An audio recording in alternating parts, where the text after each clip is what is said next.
Sa Kamara naman, kinwestiyon ang resibo ng confidential funds mula sa mga opisinang hinawakan ni Vice President Sara Duterte. Nakita kasing pareho ang pangalan pero magkaiba ang pirma. Narito ang report ni Marian Enriquez. Sa 4,000 resibo na pinasa ng Office of the Vice President at DepEd sa COA para ipang-liquidate sa confidential funds ni VP Sara Duterte, may mga questionableng acknowledgement receipt. Kung kaduda-duda na sa mga mambabatas ang naunang resibo ni Mary Grace Piatos na tingin nila gawa-gawa lang, kanina isang pangalan ulit ang nagpataas sa kilay ng House Committee on Good Government. Dahil isang Kokoy Villamin ang pumirma rin sa tag-isang acknowledgement receipt na pinasa ng OVP at DepEd. Pero magkaiba ang pirma. I think this is just the tip of the iceberg, Mr. Chair. If we go deeper into this, mukhang widespread po ang nangyaring pag-aabuso sa pondo po ng ating gobyerno, Mr.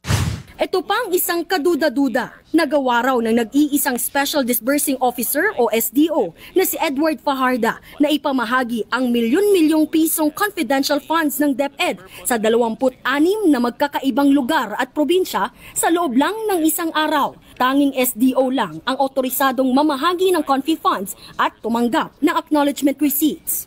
Give him a helicopter, I don't think he'll do that in one day. So it really raises a question. How did SDO Fajardo certify and say that he personally disbursed this? Dati nang kine-question kung paano ginastos ng OVP ang confidential funds nila sa loob lang ng 11 araw. Kaya ang mga mambabatas nagtataka bakit minadali ang pag-release ng pondo. Samantala, dumalo na sa hearing kanina ang Chief of Staff ni VP Sara na si Attorney Zulaika Lopez. Pero wala raw siyang kinalaman kung paano ginastos ng OVP ang confidential funds nila. Ang Assistant Chief of Staff naman ng bise na si Asek Lemuel Ortonio, na kasama sa 4 na unang pinakontempt dati ng komite, pinakontempt ulit kanina.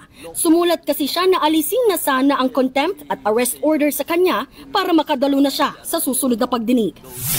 Hindi rin matukoy ng mga OVP officials kung nasaan mismo ang 4 na mga opisyal na pinakontempt ng komite. Ito'y kahit pa may travel authority o may kinalaman sa trabaho ang rason ng pagliban nila ngayong araw. Duda tuloy ng mga kongresista, tila sinasadya ang pag-iwas na dumalo dito sa pagdinig. Samantala, nauna nang nagsabi si VP Sara na hindi na siya kailanman dadalo sa mga pagdinig ng komite. Ipagpapatuloy pa ang hearing sa susunod na linggo.